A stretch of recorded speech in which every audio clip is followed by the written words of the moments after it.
sadar nafas itu sama saja sadar Allah. Karena nafas ini adalah tali yang menghubungkan diri kita dengan Allah. Ketika nafas ini sudah tidak ada, ya betul amalnya. Dan jika mata hati kita buta di dunia ini, maka di akhirat akan lebih buta lagi, bahkan tersesat lebih jauh. Jadi untuk mengenal Tuhan sejatinya itu adalah ketika kita masih hidup, ketika kita masih mempunyai nafas. Karena dalam Al-Qur'annya, jika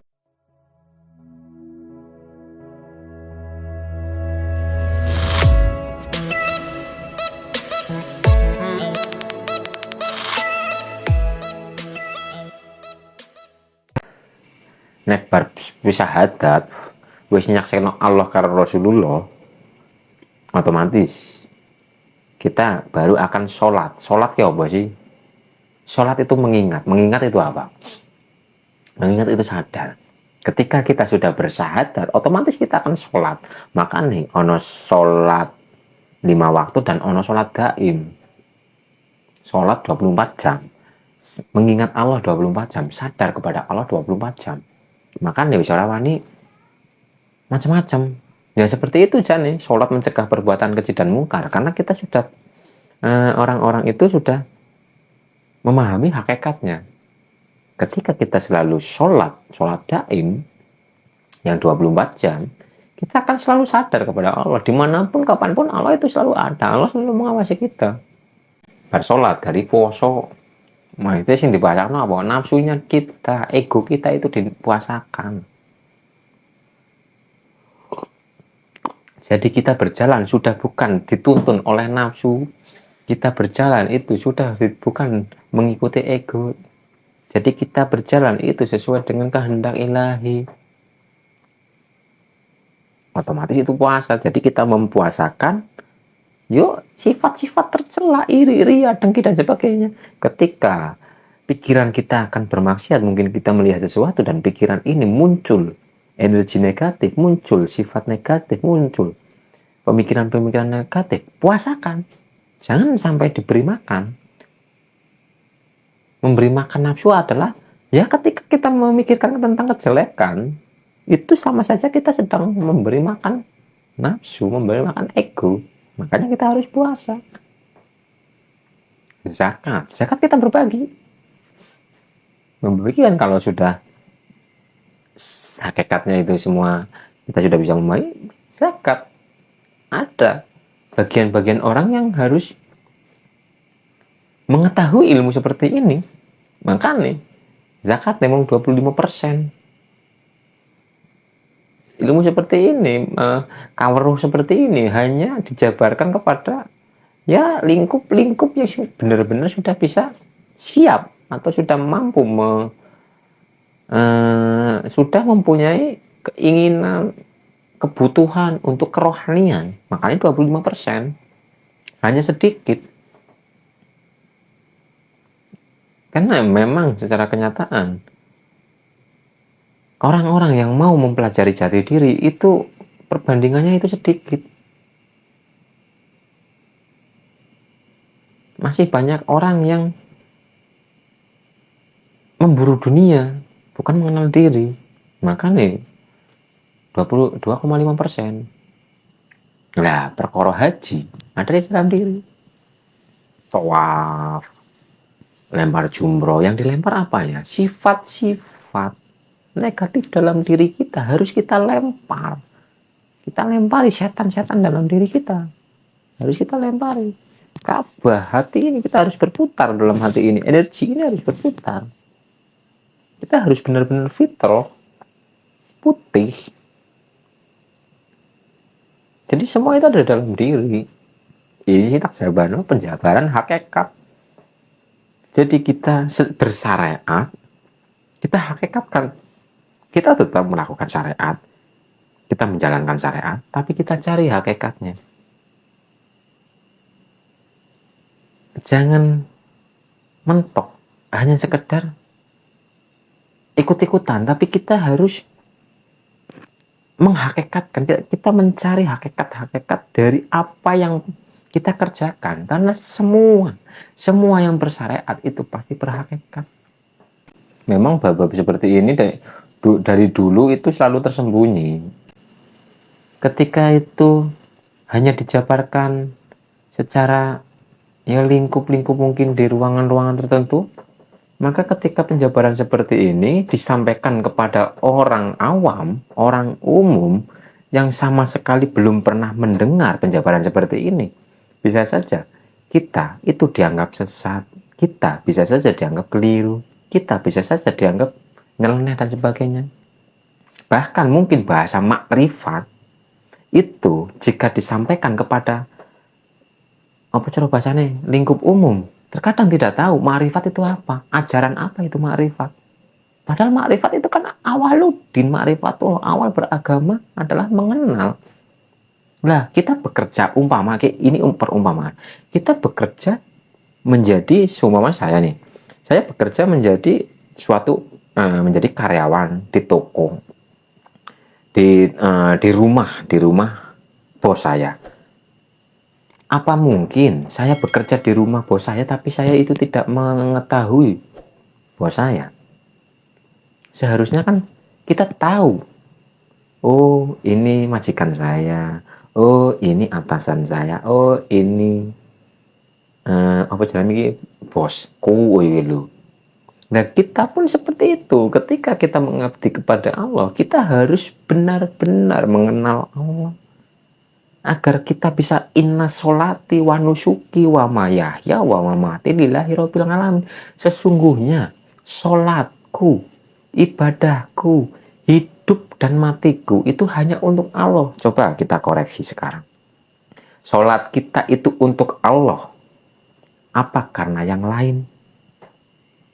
Ibadah kita, kerja yo ibadah, opo baik, zikir, wirid dan sebagainya, berbuat kebaikan dan sebagainya itu yo ibadah, sedekah dan sebagainya itu yo ibadah. Tapi itu karena Allah, apa karena sesuatu yang lain? Hidup kita untuk Allah atau untuk yang lain? Mati kita kembali kepada Allah atau kita menginginkan kembali kepada yang lain? Innalillahi wa inna ilaihi rajiun. Asalnya dari Allah harus kembali kepada Allah.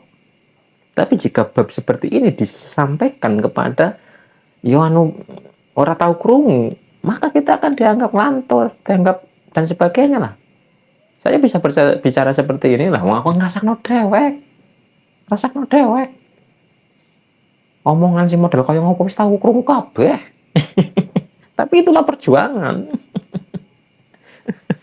Jadi ayo kita belajar untuk mengenal diri. Kita belajar masuk ke dalam diri karena semua itu ada di dalam diri kita.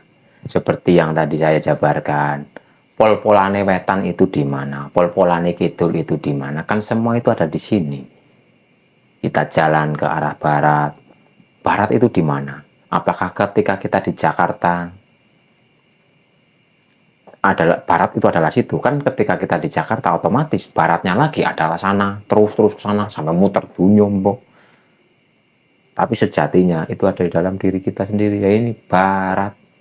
Kita kenali suara barat ini, kita masuk ke dalam pikiran, kita masuk lagi ke dalam rasa, kita masuk ke dalam rohso. Maka kita akan menemukan yang sejati. Seperti coba diamati ketika kita bermimpi. Ketika kita bermimpi, kita tidur, kita bermimpi, kita melihat diri kita itu ada dalam mimpi. Kita pernah mengamati. Sebenarnya, ketika kita bermimpi, itu ada diri kita yang mengamati. Kita melihat kita mungkin lagi diburu-buru sepur. Diri kita itu bukan yang diburu-buru sepur. Diri jiwa itu yang diburu-buru sepur itu adalah jiwa kita.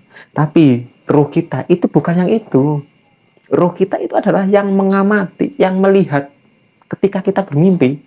Jadi ketika kita bermimpi kan ada, seolah-olah seperti ada yang mengamati kita. Ada yang melihat kita sedang diburu-buru sepur. Ya inilah diri kita yang sejati.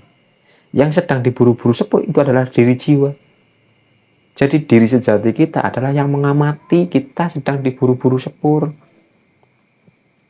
Mudeng apa?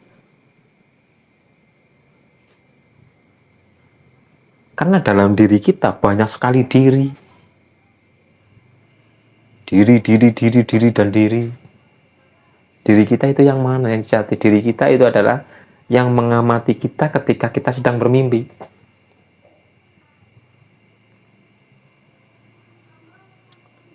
Dan jagat kiye itu ada pada diri kita sendiri. Wetan kemiki, pol-polane wetannya dalam diri.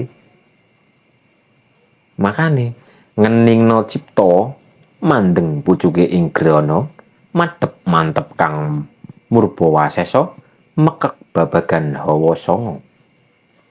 Ngeningno cipta, ciptane kudu diheningkan mandeng pucuke ing grana. Grana kuwi bahasa Jawa sing artine irung. Jadi bukan berarti memandang pucuke irung ini, bukan, tapi memandang keluar masuk nafas. Makanya nang perwayangan ono goletono kayu gung susuhe angin. Kayu hayu kowe urip, gung kowe gede, susuhe angin ada di dalam sini. Goletono kayu gung susuhe angin. Goletono galih kangkung. Kangkung ki ora ono isine, kosong. Lah golek kekosongan dalam diri. Jadi kita fokus kepada nafas kita, kita kosongkan semua pikiran-pikiran yang ada. Wis dadi sunatullah ketika kita merem, pikiran ini liar. Karena pikiran ini untuk bisa sadar kepada saat ini, sekarang ini, itu sangat susah. Pikiran ini selalu lompat ke masa lalu, lompat ke masa depan, lompat kepada permasalahan, lompat kepada bayangan. Ketika kita merem, pikiran langsung lompat-lompat. Lah, untuk menghentikan atau mengurangi lompatan-lompatan pikiran, kita tarik pikiran kita fokuskan kepada keluar masuk nafas kita. Makanya kayu gung susuhe angin ngeningno cipta mandeng pucuke ing grana. Kita rasakan tarikan nafas kita rasakan hembusan nafas. Kita nikmati saat ini, sekarang ini, ya nafas kita ini.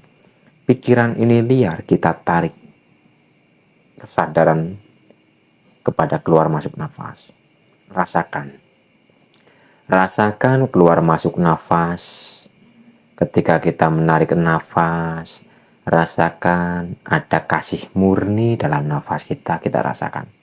Dan kita rasakan di tengah-tengah ulu hati kita ini. Ketika kita fokus, benar-benar fokus, kita sadar kepada nafas kita menarik nafas dan kita menyadari bahwa dalam nafas ini ada cinta ilahi, dalam nafas ini ada kasih murni, dalam nafas ini ada energi ilahi, maka dada kita akan krenyes-krenyes.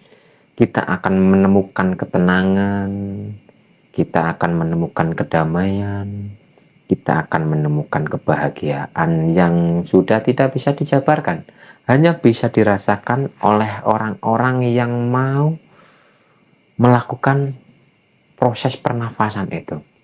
Tugas kita hanya menarik nafas, kesadaran kita tarik kepada keluar masuk nafas. Dan rasakan ketika kita menarik nafas, rasakan ada kasih murni dalam nafas. Kita tarik nafas, kita hayati nafas, dan pentokali nafas kita nang ulu hati. Maka energi nafas yang kita tarik itu akan membersihkan kekotoran-kekotoran batin kita, perlahan tapi pasti.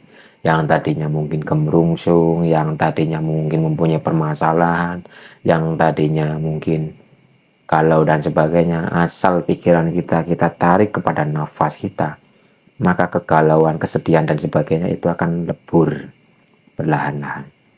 Kenapa kita sedih, kenapa kita merasa sengsara dan sebagainya? Karena hidup kita bukan pada nafas kita, tapi hidup kita ada di pikiran kita ini. Kita galau, kita sedih karena hidup kita ada pada pikiran, bukan pada kasunyatan. Yang dimaksud kasunyatan adalah nafas, adalah kegiatan saat ini, sekarang ini. Sekarang ini kita sedang melakukan aktivitas saat ini, sekarang ini. Lagi ngerajangi Lombok, lagi ngerajangi berambang, lagi kerja nang pabrik dan sebagainya, nikmati kondisi yang sedang kita hadapi saat ini, sekarang ini. Tapi ketika kita bekerja, kita mungkin bekerja sedang rajangi Lombok, tapi pikiran kita entah kemana, itu yang membuat diri kita sengsara. Dan untuk melemahkan seperti itu adalah aku nganggo metode ini sadar nafas. Karena semua itu ada pada diri kita masing-masing. Yang bisa menyelesaikan permasalahan, yang bisa memunculkan kebahagiaan sejatinya adalah diri Anda masing-masing, bukan orang lain. Yang bisa merubah nasib Anda itu adalah Anda sendiri. Orang lain itu hanya memberi arahan, orang lain itu hanya memberi tuntunan, dan orang lain itu hanya memberi sedikit energi untuk mendorong dirinya agar bisa lebih fokus, lebih powernya lebih besar. Karena untuk memasuki ke dalam diri itu membutuhkan power besar. Rubah dalam diri kita. Ayo bareng-bareng dirubah. Mergo nek wong akeh sing mumet, wong akeh pikiran, alami ki rusak. Alami ki rusak. Makanya sholat bengi itu dianjurkan, zikir bengi itu dianjurkan karena orang-orang sing akan pikiran, orang-orang sing pikiran lagi ruwet lagi pada turu. Jadi alami ki padang. Makanya nek alami padang, wiridan ngibadah ki gampang khusyuk, gampang mlebu, tonga cepat mandi, ya cepat kabul dan sebagainya karena wongnya cepat turu. Pancaran energi dari pikiran orang-orang yang mungkin sedang bermasalah dan sebagainya itu sedang off. Jadi alami padang. Nah, umpomo kita beraktivitas, kita banyak orang yang sadar kepada Tuhannya, otomatis alami padang. Urite kepenak gemah ripah lo jinawi. Persatuan dan kesatuan akan tercipta. Kerukunan akan tercipta. Bineka Tunggal Ika benar-benar jalan. Syaratnya, ayo kita bareng-bareng bersih batin kita. Bersih batin kita. Permasalahan Anda adalah Anda sendiri yang bisa menyelesaikan. Semua itu ada pada pikiran Anda sendiri. Semakin Anda memikirkan permasalahan, sejatinya Anda semakin menebalkan energi permasalahan itu. Sehingga permasalahan tidak rampung-rampung. Tapi ketika Anda mau berdamai dengan diri Anda sendiri, Anda bisa mencintai diri Anda sendiri, Anda bisa menghormati diri Anda sendiri, maka sinar pancaran diri sejati Anda, roh ini akan memenuhi jiwa raga, sehingga pancaran energi Anda akan merubah energi yang melingkupi Anda. Karena energi yang melingkupi Anda ini adalah tarikan Anda sendiri. Ketika Anda dikelilingi oleh energi kegalauan, maka Anda akan menarik energi kegalauan itu datang kepada Anda. Tapi jika Anda selalu dipenuhi atau dipancari energi kebahagiaan, maka Anda akan dipertemukan dengan orang-orang yang membuat diri Anda bahagia, membuat diri Anda semakin bahagia, dan sebagainya.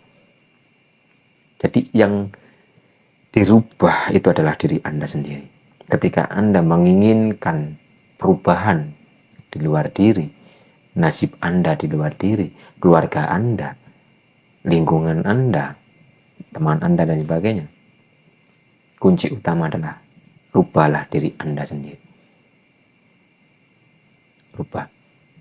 Agar pancaran energi dalam diri Anda itu berubah.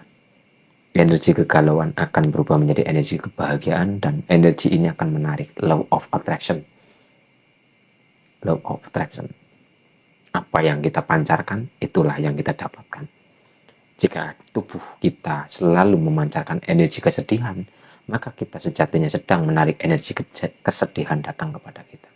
Tapi jika kita memancarkan energi kebahagiaan, maka kita akan dipertemukan dengan sesuatu yang membuat diri kita bahagia. Ketika kita memancarkan energi cinta, maka kita akan menarik cinta kepada kita. Bertemu dengan orang-orang yang benar-benar mencintai kita. Cinta loh yo, bukan memiliki. Mencintai siapapun boleh, tapi nek memiliki ora kabeh. Makanya jika kita sudah cinta kepada Allah, maka kita akan cinta kepada semua makhluk. Cinta dibagi dari loro, kasih sayang. Jadi kasih sayang itu sumbernya dari cinta. Karena Allah itu sendiri adalah Sang Maha Cinta. Cinta, bedakan antara cinta murni dan ego, beda. Cinta itu tak pernah merasa berkorban. Jika kita berbicara bahwa kita tercinta, aku cinta kepadamu, tapi kita merasa bahwa kita berkorban, kita merasa tersakiti ketika mungkin dia mengucapkan kalimat yang kurang baik dan sebagainya, kita masih tersakiti, itu bukanlah cinta. Itu adalah nafsu, itu adalah ego yang di atas namakan cinta. Karena cinta itu tidak butuh pengorbanan. Jika kita masih mempunyai rasa bahwa kita berkorban, gagal cinta itu. Cinta itu misteri. Cinta itu misteri. Cinta itu tidak bisa dijabarkan. Cinta hanya bisa dirasakan. Cinta itu bukan paksaan. Cinta itu timbul dari dalam diri. Si A dan si B. Ketika si A saya tanya, kamu cinta kepada si B, apanya yang kamu cinta? Ketika si A ini berkata, wajahnya, karena dia cantik. Hartanya, karena dia mempunyai harta. Kepintarannya, pangkatnya, derajatnya. Atau karena dia mempunyai sifat yang luas dan sebagainya. Berarti itu bukanlah cinta. Ketika kita ditanya, kamu cinta kepada dia, apa yang kamu cintai? Dan kita bisa menjawabnya, berarti itu bukanlah cinta. Jika kita bisa menjawab, karena kecantikannya aku cinta kepada dia, berjalannya waktu, cinta itu akan sirna. Karena wajahnya akan berubah menjadi tua. Ketika kita cinta kepada dia, mungkin karena dia itu orangnya rajin, maka ketika orang tersebut sudah tidak rajin lagi, cinta itu akan luntur. Ketika aku cinta kepada dia karena dia pekerja keras dan sebagainya, tapi berjalannya waktu, tenaganya sudah berkurang dan sebagainya, sudah tidak bekerja keras lagi, cinta itu akan luntur. Karena cinta itu tidak bisa dijabarkan. Hakikat dari cinta itu adalah rasa. Kenapa kamu cinta kepada dia? Nggak tahu. Itulah cinta sejati. Jadi bedakan antara cinta sejati dan cinta atau nafsu yang di atas namakan dengan cinta. Itu sangat berbeda.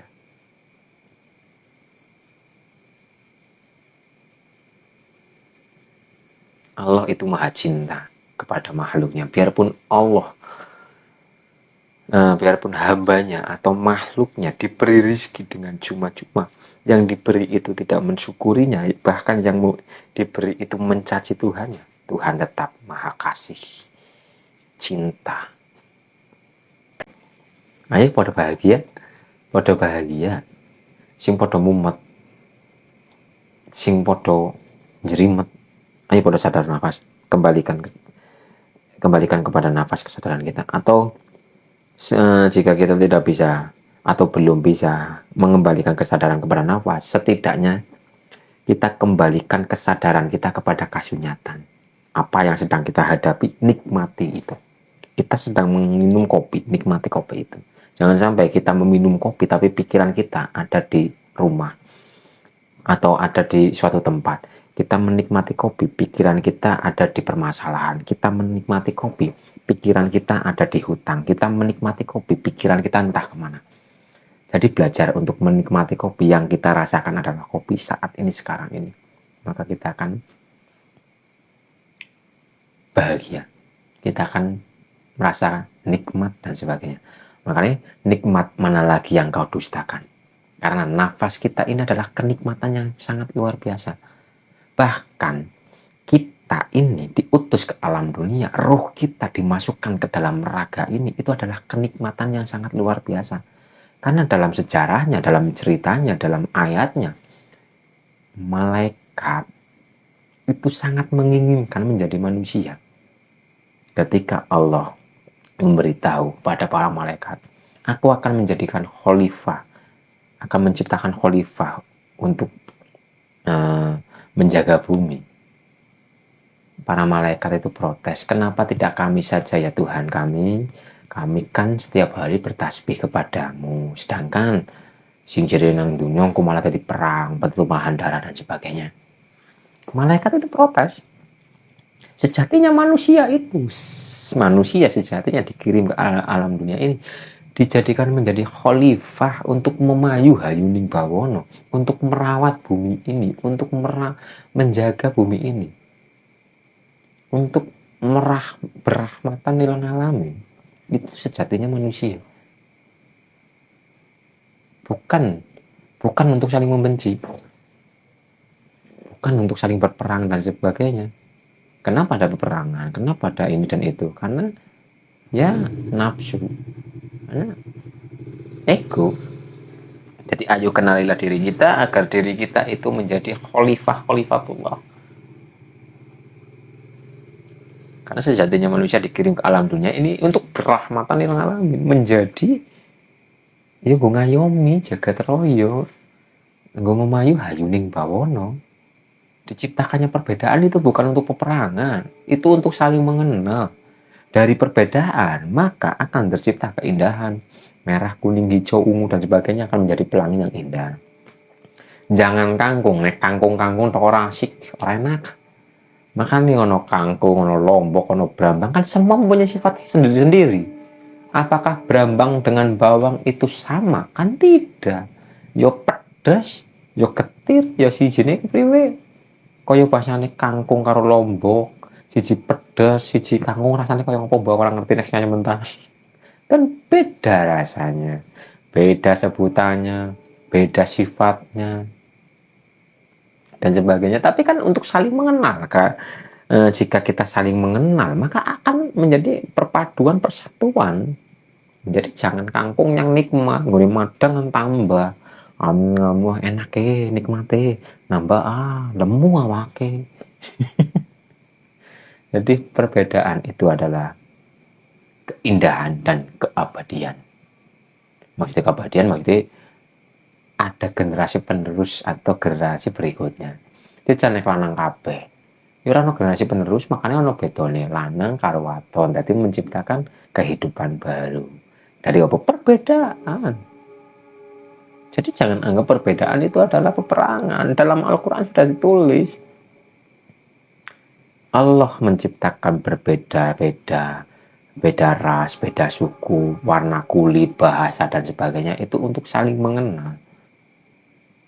Dan cara bahasane ya ono agamaku, tapi sudahlah jangan gelutan bae. Bahkan ono sing ibarate weruh sing ora seagama, wis jangan seagama, sing ora sealiran bae langsung merok gelutan. Aduh jan. Bukankah agamamu apa sih lakum dinukum waliyadin apa artinya itu lah.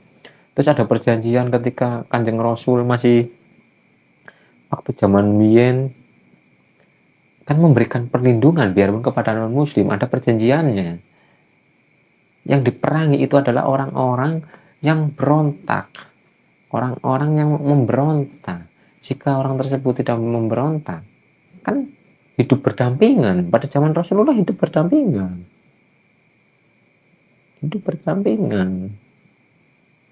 Bahkan ketika non muslim ada yang disakiti Islam, orang Islam itu jenenge apa yang lindungi. Aku tahu krungu jere iku lah. Jadi ada suatu perjanjian antara Rasulullah dengan non muslim. Asal tidak membantah, asal tidak memberontak. Itu mendapatkan perlindungan, jadi saling menjaga. Ada pertukaran, perdagangan dan sebagainya.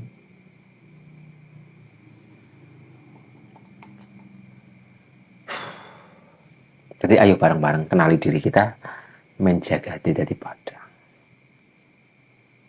main permasalahan. Wis lah, ora salah atau ngomong jagat. Main permasalahan nasibe dalam diri Anda itu berubah karena ngomong joget katuan.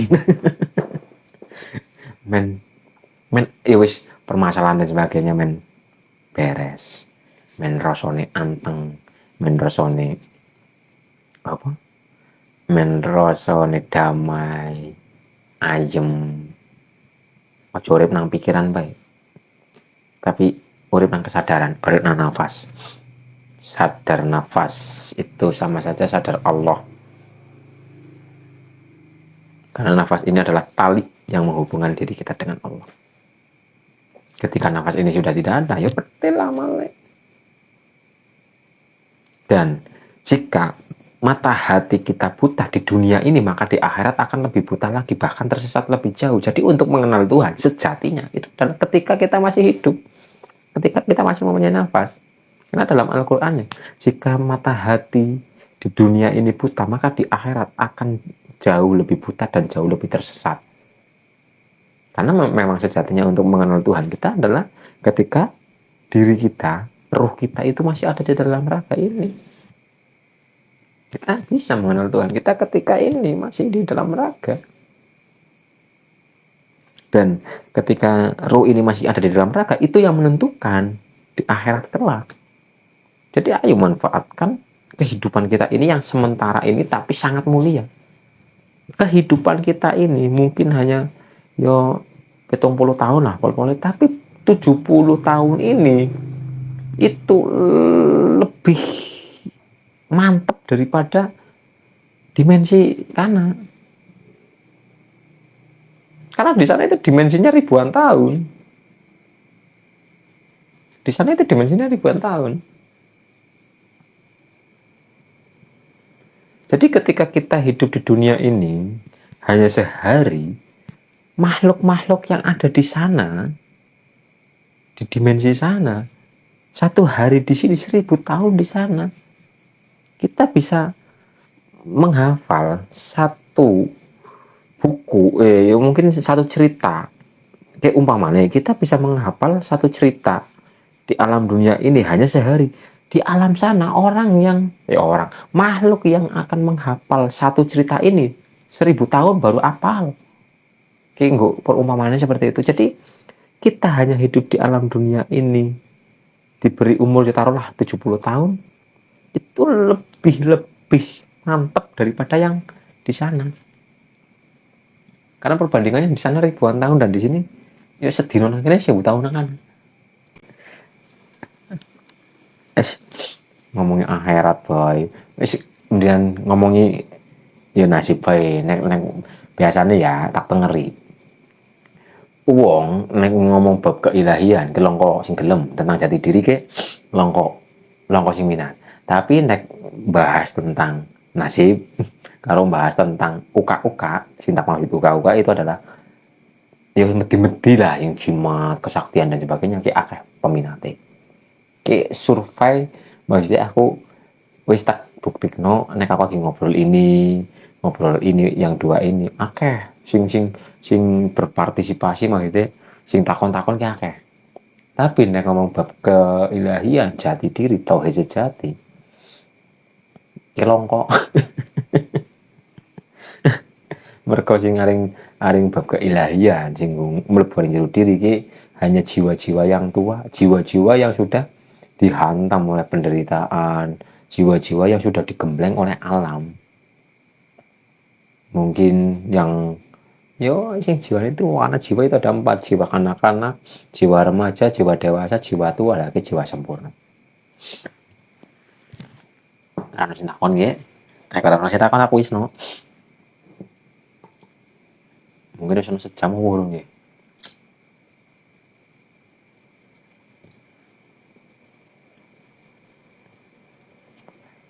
Tapi inti dari semuanya itu ada dalam diri kita.